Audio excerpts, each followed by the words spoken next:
오후에 보면 말씀은 요한계시록 5장 12절을 보죠. 요한계시록 5장 12절을 보겠습니다.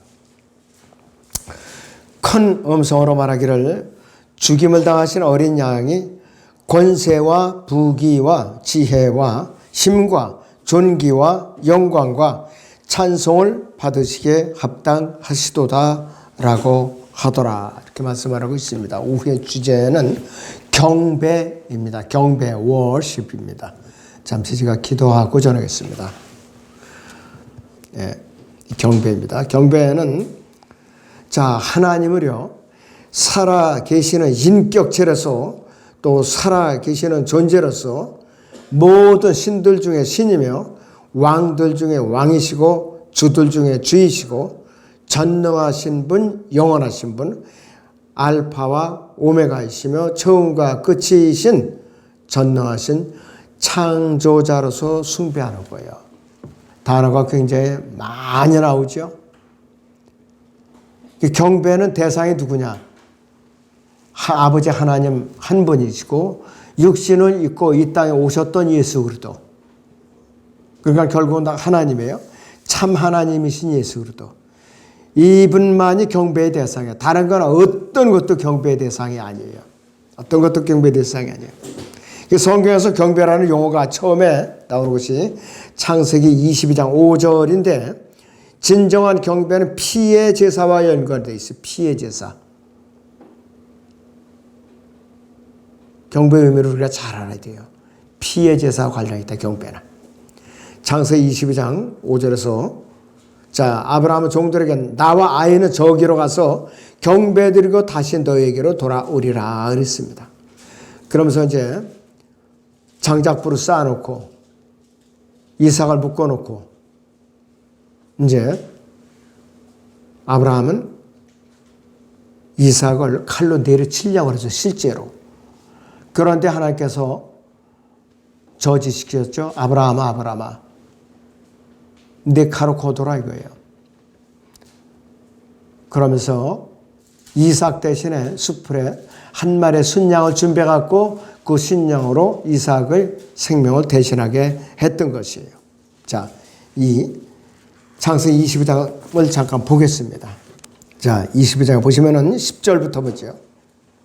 아브라함이 그의 손을 내밀어 칼을 잡고 그의 아들을 죽이려 하는데 주의 천사가 하늘에서 그를 불러 말하기를 아브라함아, 아브라함아 하니 그가 말하기를 내가 여기 있나이다 하더라. 그가 말하기를 내 손을 아이에게 대지 말고 아무 일도 그에게 하지 말라. 네가 내 아들 내 독자라도 내게 아끼지 아니하였으니 나는 이제 네가 하나님을 두려워하는 줄을 아노라 하더라. 아브라함이 눈을 들어 살펴보았더니 보라, 뿔이 숯불에 걸린 순양 한 마리가 그 뒤에 있는지라. 아브라함이 가서 순양을 잡아와서 그의 아들 대신에 번제로 드렸더라 그랬습니다.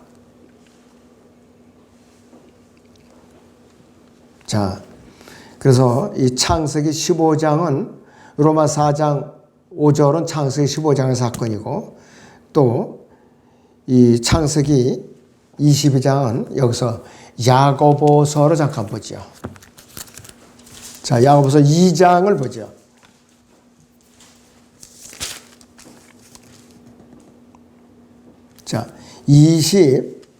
여기서 1절부터 보죠. 우리의 조상 아브라함이 자기 아들 이삭을 제단에 드렸을 때 그가 행함으로 말며 의롭게 되지 아니하였느냐. 믿음에 어떻게 그 행함으로 작용했으며 믿음의 행함으로 온전케 되었음을 내가 보느냐.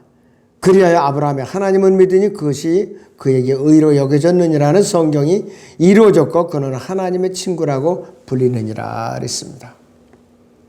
여기서는 야고보서 2장의 사건은 창세기 22장의 사건을 말하는 것이에요. 이미 아브라함은 이를 실행함으로써 의롭다고 이제 인정을 받은 것이에요.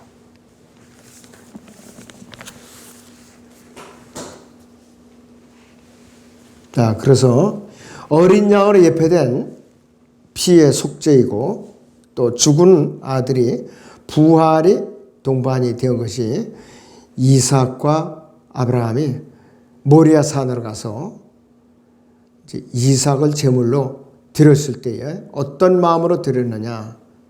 아브라함은 이삭을 하나님께서 다시 일으켜 세워 주실 거를 믿고서 드린 거예요. 믿고서. 요한복음 8장 56절을 봅니다. 요한복음 8장의 56절을 보겠습니다.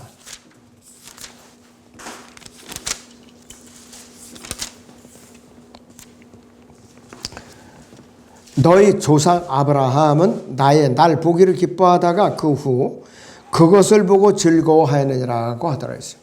먼 후에 예수 그리스도의 부활을 바라봤던 사람이에요. 부활을 바라봤던 사람이에요. 히브리서 11장 19절을 보죠. 히브리서 11장의 19절을 봅니다.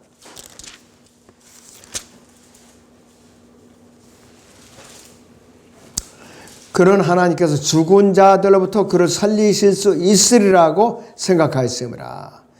이로써 그는 모형으로 그를 죽은 자 가운데서 다시 받은 것이니라. 실제로 야곱이 죽은 것이 아니라 모형으로서 돌려받았다고 그랬어요. 모형으로. 그때는 아브라함은 믿음이 굉장히 깊었던 사람이에요. 자, 그래서 이 경배라는 것은요, 아버지 하나님을 공급하시는 분으로 아들 하나님을 구세주로서 또 성령 하나님을 내주하시는 성령으로 아는 마음의 표현이에요. 경배의 의미를 정확하게 이 시간을 통해서 우리가 잘 알아야 됩니다. 구약에서 가장 모범적으로 열렬하게 경배를 드린 대표적인 사람이 다윗이죠. 사무엘에서부터 이렇게까지 시편에서부터 아주 구구절절히 하나님께 경배를 아주 절실하게 드렸던 사람 중에 하나예요. 경배는 기도나 찬양과는 엄연히 구별됩니다. 그래서 사람들이 착각을 하고 있어요. 예배가 경배인 줄 아는 예배가. 대부분 사람들이. 다르다 이거예요. 경배는 워십이고 예배는 서비스예요. 자, 주께서 나의 혼을 구원하소서. 이거는 기도입니다. 또 주님 내 혼을 구원해 주신 것을 감사합니다. 이거는 찬양입니다. 이렇게 하면은 또 주님으로 인하여 감사합니다 하면 이건 경배가 되어버려요. 여기 말 표현에 따라서 달라지는 것이에요. 그래서 경배는 우리가 필요할 때문이 아니라 축복 때문만도 아니고 오직 하나님 한 분 마음으로 마음을 가득 채우는 행위가 경배라는 것이에요. 경배. 사무엘하 7장을 보죠. 사무엘하 7장 19절에서 22절을 보겠습니다. 그러나 오 주 하나님이여 이것이 주께서 보시기에는 오히려 작은 것이며 주께서 또한 종의 집에 대하여 다가올 먼 미래까지 말씀하셨나이다. 오 주 하나님이여 이것이 인간의 방식이니까 주 하나님이여 주께서 주의 종을 아실진대 다윗이 주께 무엇을 더 말씀드릴 수 있으리까? 주의 말씀을 위하여 또 주의 뜻에 따라 주께서는 이 모든 위대한 일들을 행하시어 주의 종으로 그 일들을 알게 하셨나이다 했습니다. 4절에서 17절까지 팔레스타인 언약을 약속받고 나서 이렇게 경배를 드리는 거예요. 이것이 바로 다윗이 하나님께 경배해 드리는 방식입니다. 그래서 이 경배는 더 우월한 존재, 우리로 말하면 초자연적인 존재, 우주의 주인이시고 생명의 근원이신 하나님에 대한 경의를 표하거나 존경을 표한다는 의미예요. 인간은 그분이 하나님이시기 때문에 우리는 하나님을 경배해 드리고 있어요. 우리 믿음의 근원이시며 생명의 창시자이신 그분을 이제 우러러 보면서 경배를 드려야 되는 것이죠. 그래서 그리스도인에게서는 경배는 주 예수 그리스도 그분 자신에게 초점을 맞춰진 우리의 몸과 마음과 인격의 표현이에요. 그래서 경배의 중요성은 아무리 강조되어도 지나치지 않습니다. 경배를 엉터리하면요 하나님을 대적하는 것이 돼요. 양면성이 있어요. 그 경배를 잘 들어야 돼요. 정확한 의미를 알고. 첫째, 경배의 중요성입니다.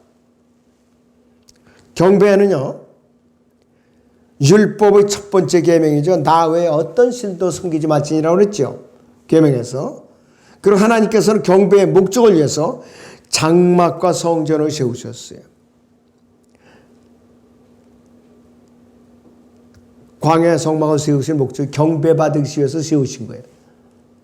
그럴 때는 언약궤 그 사이에, 그룹들 사이에 거하셨다 이거예요. 참 하나님의 경배에 관해서 레위기에서는 아주 너무나도 위대한 지침이 기록되어 있죠. 하나님께서는 아브라함과 모세, 다윗, 이사야 등 여러 사람들에게 경배 드리는 방법에 대해서 자세하게 가르쳐주고 계셔요. 경배는 성도들이 영원히 지켜야 할 책무입니다. 우리가 영원에 가서도 경배는 끝나는 게 아니에요.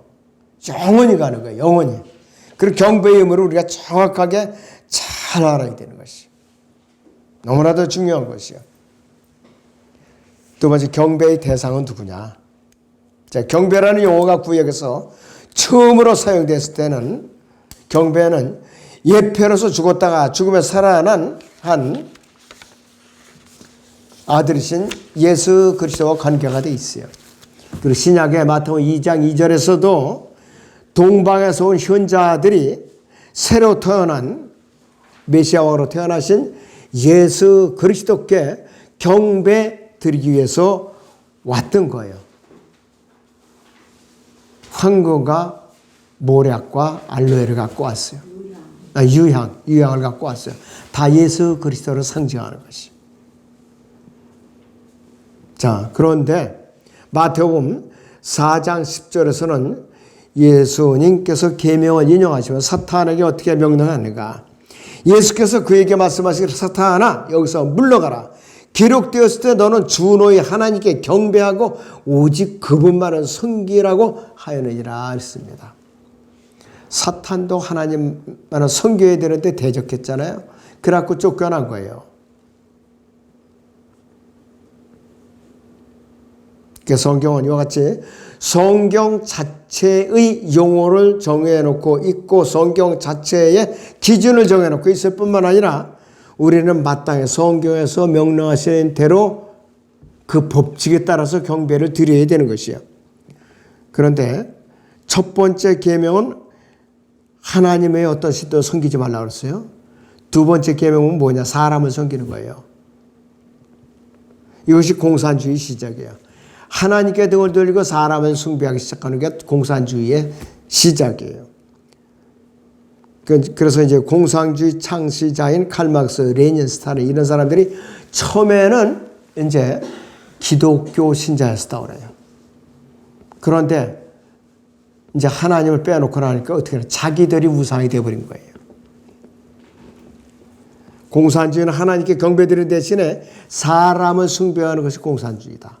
성령이 떠나면 공산주의자가 된다 이것이.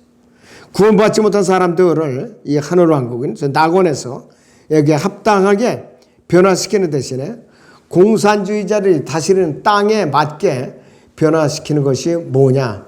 이것이 인간 숭배예요. 하나님을 대적하는 것이 시작이에요. 누가복음 4장 8절에서도 예수께서 그에게 대답하여 말씀을 사탄아 내 뒤로 물러가라. 기록되었을 때 너는 주 너희 하나님께 경배하고 오직 그분만을 섬기라고 하였느니라 하시더라 그랬습니다. 우리는 우상을 섬기는 거 아니에요. 여러분 사찰들 같은 데 보면 나무로다가 불상을 세우는 데가 많아요. 물론 저 구리로다가 불상을 세우는 데도 많죠. 근데 금, 은, 동, 철, 나무 호흡이 없어요. 그러니까 우상이죠. 더더군다나 호흡이 없어요. 인격도 없고 희로애락을 표현할 수 없어요.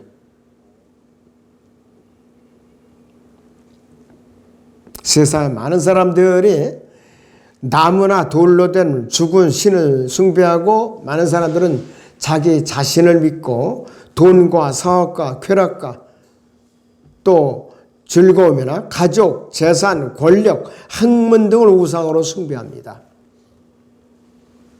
요즘 스웨덴에 노벨상 위원회 있죠. 완전히 타락한 집단이에요. 사람을 숭배하는 집단이에요. 우리나라에도 이제 두 사람이 노벨상을 받아왔죠. 가장 바람직하지 않은 거예요. 전부 다. 그렇기 때문에 이제 소배를 해가지고 논문을 써갖고 노벨상 위원들한테 소배를 해갖고 로비를 해가지고 요걸 이제 이렇게 써와라 논문을. 그러면 가능성이 있다. 이렇게 해갖고 통과시키는 거예요. 요즘 한강이라는 작품 말썽에 무지무지하게 많죠. 합당하지 않다 이것이. 자, 그래서 우리는 사람을 숭배하지도 않을 뿐만 아니라 또 사도행전 10장 25절 26절을 볼까요? 사도행전 10장 25절 26절을 봅니다. 베드로가 들어서자 코넬료가 그를 맞아 그의 발 아래 엎드려 경배하더라. 그러자 베드로가 그를 일으키며 말하기를 일어서라 나도 사람이라 하고 그와 함께 이야기하며 안으로 들어가 많은 사람이 모여 있는 것을 보고 그랬습니다. 사도인 나도 경배의 대상이 아니라 이거예요. 그러면서 얼른 말리면서 일으켜 세웠어요. 그리고 사도 바울도 어느 섬에 닿았을 때, 파산에서 섬에 닿았을 때에 손에 뱀이 독사가 튀어나와서 물었죠. 근데 사람들이 이제 죽을 줄 알았어요. 근데 멀쩡하거든요. 그러니까 이 사람들이 제사를 지내서 사도 바울 이런 게 제사를 지내자 그랬더니 사도 바울을 그냥 황급히 말리면서 나도 너희와 같은 사람에 불과하다 이거예요. 그러니까 이 세상 사람들은 사람을 숭배하는데 너무나도 지금 미쳐 있어요. 지금 이 세상에 미쳐간다 이것이. 그래서 우리는 더더군다나 천사도 우리의 숭배돼서 절대로 아닙니다. 요한계시록 19장 10절을 보죠.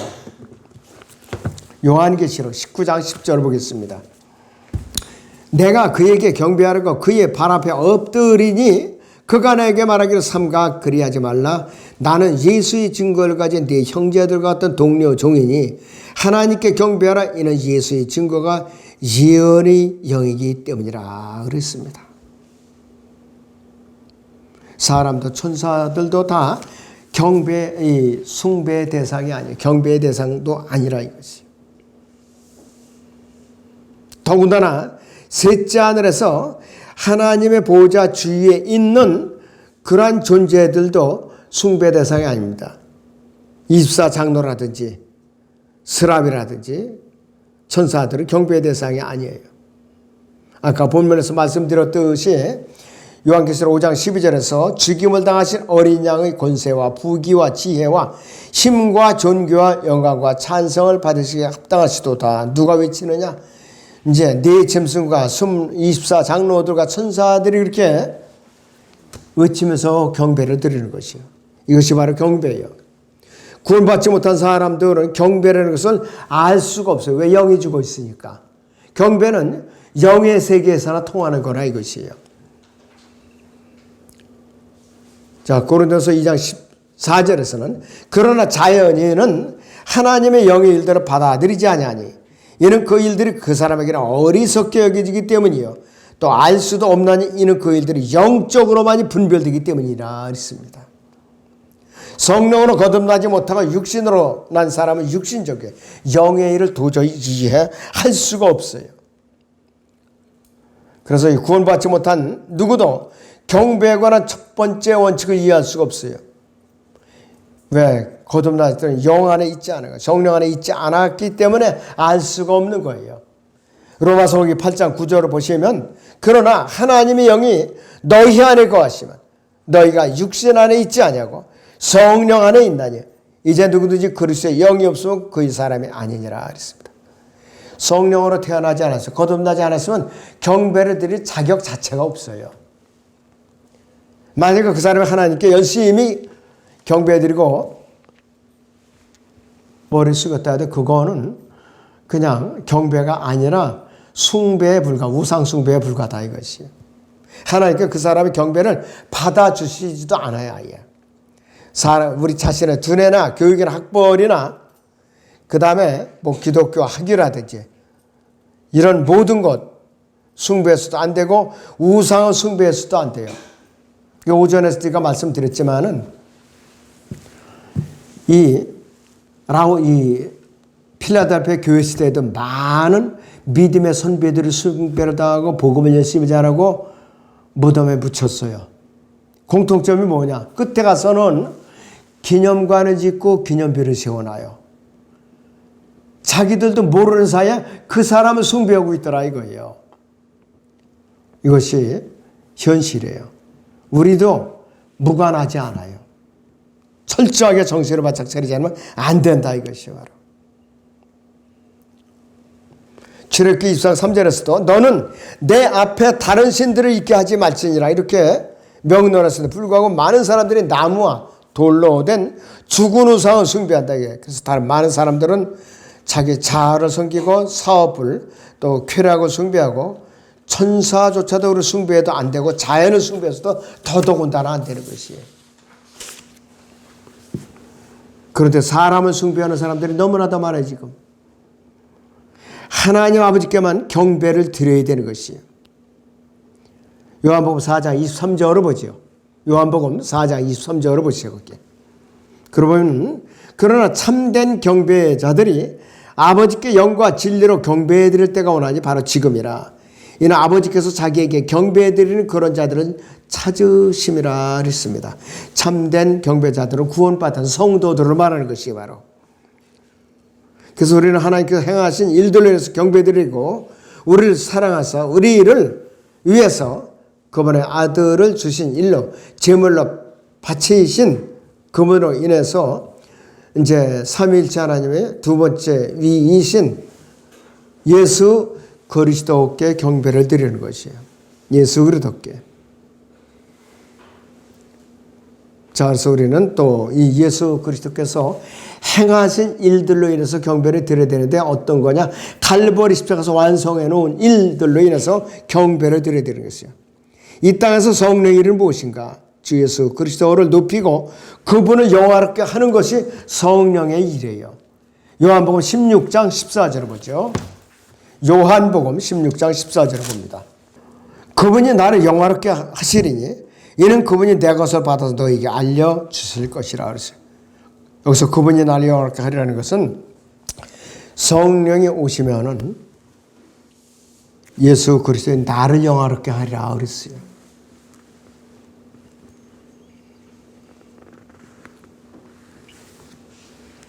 그래서 성령에 대해서 최대의 찬사를 보내는 사람들이 성령에 대해서 모르기 때문에 바로 성령에 대해서 이제 숭배를 하는 것이에요. 성령께서는 성도들을 그분 자신이 아니라 예수 그리스도께 경배를 드리도록 우리를 인도해 주는 역할을 하고 계시는 거예요.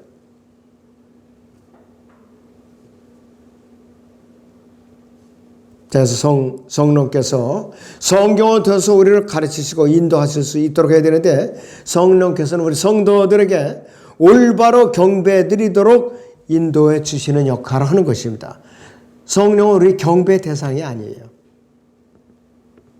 경배를 드리는 힘은 하나님께 경배를 올바로 드리도록 인도해 주시는 성령이시죠. 그래서 성령께서는 성경 읽기를 통해서 경배하는 방법을 알게 하시고 감사함을 알게 하시고 또 하나님을 이야기하셔요. 그렇기 때문에 우리는 경배라는 것을 본래 창고에 넣어두었다가 모임이 있을 때만 꺼내서 이제 이용하는 것이 아니라 이것이에요. 성도의 혼에서 끊임없이 솟구쳐 나오는 경배가 되어야 되는 것이죠. 자, 하나님께 온전히 경배해드리기 위해서는 우리는 근심하는 성령을 가져서도 안 되고 슬퍼하는 성령을 가져서도 안 돼요. 자, 그럼 왜 안 되느냐? 에베소 4장을 잠깐 보겠습니다. 성경. 에베소 4장을 봅니다. 4장 30절을 보죠. 하나님의 거룩한 영을 슬피게 하지 말라. 너희가 그로 인해 구속의 날까지 인치심을 받았느니라 그랬어요. 몸의 변화를 받았고 인치심을 받았다 이것이에요.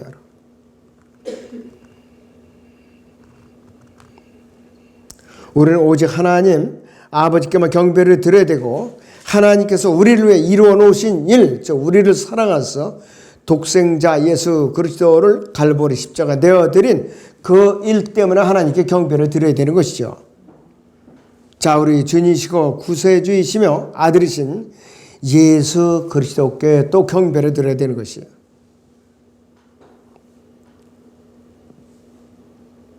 자, 그리고 우리가 왜 예수 그리스도께 경배를 드려야 되는 것이 이 땅에 계셨을 때는 혼들의 목자와 감독자로 계셨을 뿐만 아니라 부활승천하신 이후에는 우리를 위한 중보자이시고 대제사장이시고 변호인의 역할을 하고 계시기 때문에 경배의 대상이 되는 것이에요.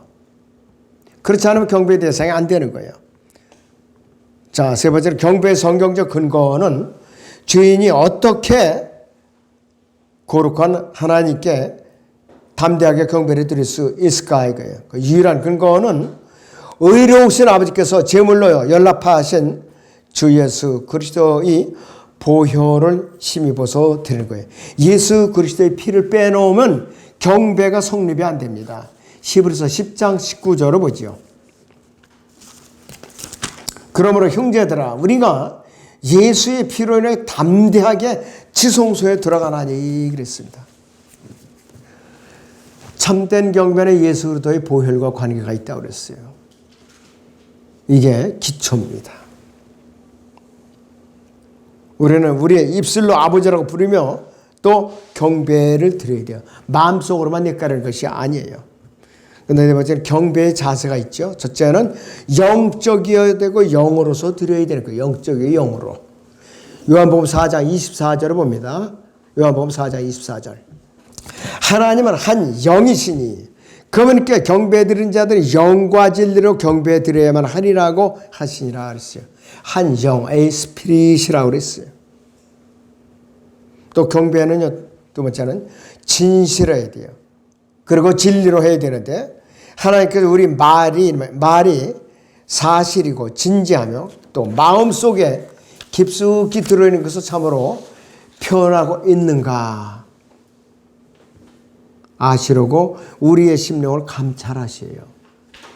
형식적인 경배는 안 받으세요. 그래서 또 그리고 경배는 이해력을 가지고 드려야 돼요. 하나님께서는 무지를 권장하는 분이 아니에요. 고린도서 14장 38절에서는 무지하면 무지한 대로 내버려 두라고 그랬잖아요. 무지하다면 무지한 대로 내버려 두라 이거예요. 또 하나님께서 우리가 성경이 가르치는 지식을 터득하기를 원하신 거예요. 그래서 교회에서나 또 개인적으로 드리는 경배에는 어떠한 규례로 묶을 수 없는 마음의 표출이에요.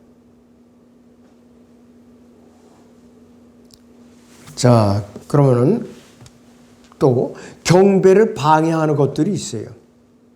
경배는 성령으로 거듭난 성도가 하나님께 드리는 최상의 일이기 때문에 사탄이 시기와 질투로 경쟁을 해요.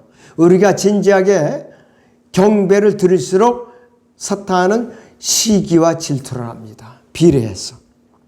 첫째는 뭐가 방해나 자아의지. 욥으로 말하면 자기의 때문에 경배가 방해를 받아요.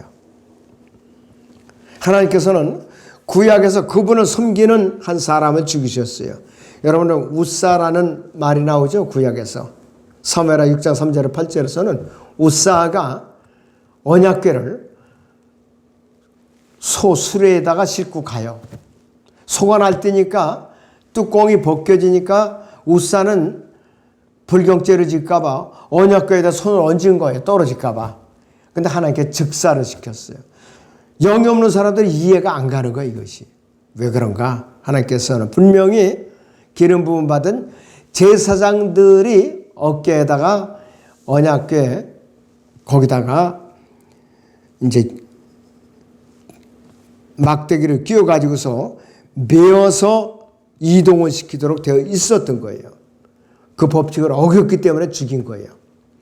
레위기 10장 1절에서 2절에서도 나답과 아비후는 이 아론의 첫째, 둘째 아들이죠. 이들은 하나님께 다른 불을 갖다 드린 거예요. 다른 불을. 그러니까 하늘에서 불이 내려서 아예 태워버리고 말았죠. 하나님의 법칙대로 안 하면 무서워요. 아무리 우리가 정성껏 섬겼다 해도 하나님의 법칙대로 안 하면 즉사시키는 거예요. 그래서 경배해 드리는 성도는 결코 자기 자신을 주장할 권리가 없어요. 어떠한 선택권도 없는 것이에요. 경배를 드리는 선택은 오직 하나님의 고유한 권한이에요. 그 법칙대로 경배를 드려야 되는 거예요. 두 번째 방해하는 것은 영적인 게으름, 나태함이에요. 그 영적인 게으름은 강도로 비유될 수가 있어요. 강도. 여러분 잠언 24장을 보죠. 잠언 24장의 30절에서 34절을 봅니다. 내가 게으른 자의 밭과 지각 없는 자의 포도원을 지나갔더니 보라 농작물이 온통 가시나무와 더불어 자랐으며 엉겅퀴가 그 지면을 덮었고 돌담이 무너졌느니라. 그때 내가 보고 곰곰이 생각하였으며 그것을 쳐다보고 교훈을 받았느니라. 좀 더 자자, 좀 더 졸자, 손을 모으고 좀 더 자자 하면 네 빈곤이 여행자같이 올 것이요 네 빈궁이 강도같이 이르리라 그랬습니다. 그래서 우리 그리스도인들은 시간을 낭비해서는 안 돼요. 시간을 사서 얻으라고 그랬죠. 시간을. 어떤 사람들은 너무 게을러서 하나님께 경배 드리는데 필요한 에너지를 쏟질 않죠. 많은 사람들이 하나님께 경배 드리러 갈 때 육체적으로는 아닐지라도 정신적으로 잠이 들어서 주를 만나고 그분을 찬양하고자 하는 기본적인 욕구마저서 완전히 내버리고 만들었어요. 그럴 때는 영적인 게으름은 도둑이나 다름없어요. 그래서 영적인 나태함은 영적으로 빨리 자백하고 각성을 해야 됩니다. 그 다음에 경배를 방해하는 세 번째 요소는 인내의 부족이에요. 인내함의 부족. 이사야 40장 31절에서는 하나님께서는 기다리라고 그래서 조급한 세대에는 하나님의 임재 안에서 하나님 임재 안에서 그분이 이제 역사하시는 것을 즐길 줄 모르죠. 인내의 부족이 경배를 방해하는 것이요. 경배를 방해하는 것이요. 이사야 40장 31절을 보죠. 이사야 40장 31절을 봅니다. 오직 주를 앙망하는 자는 자기의 힘을 새롭게 하리니 독수리처럼 날개로 치솟을 것이요 그들이 달려도 피곤치 않으며 걸어도 곤비지 아니하리라 했습니다. 참고 기다리라 이것이요. 그리고 경배를 방하는 네 번째 원인은 용서하지 않는 영이에요. 용서하지 않는 영. 마음속에 아주 깊은 원한이 있는 것 빨리 풀어서 용서해야 되고 착복한 것을 빨리 되돌려 주어야 경배가 이루어지는 거예요. 그렇지 않으면 경배가 안 돼요. 그리고 이 교회 안에 문제를 법정에 가서 고소질하는 거 이거는 경배는 안 돼요. 그 교회는 경배가 안 돼요. 될 수가 없어요. 해결하기 전까지는 그 기간의 경배는 무효예요. 아무리 부리져도 안 되는 거예요. 그때는 세상에다가 고소질 넘어오면 안 돼. 교회 문제 가지고. 그거 좀 믿는 지체들끼리. 그 다음에 경배를 방하는 다섯 번째 요소는 교만한 것이에요. 교만은 참다운 경배를 방해하는 것이에요. 우리가 겸손한 마음으로 영과 진리로 하나님의 임재 안에 들어가서 경배를 드릴 때에만 하나님께서 진정으로 영광을 받으시고 경배를 받아주셔요. 경배가 이렇게 무서운 거예요. 또 이렇게 엄격한 거예요. 그래서 우리는 교회 안에 있는 문제는 교회 안에서 이렇게 사귀고 억울해도 서로 풀어야 돼요. 기도하겠습니다.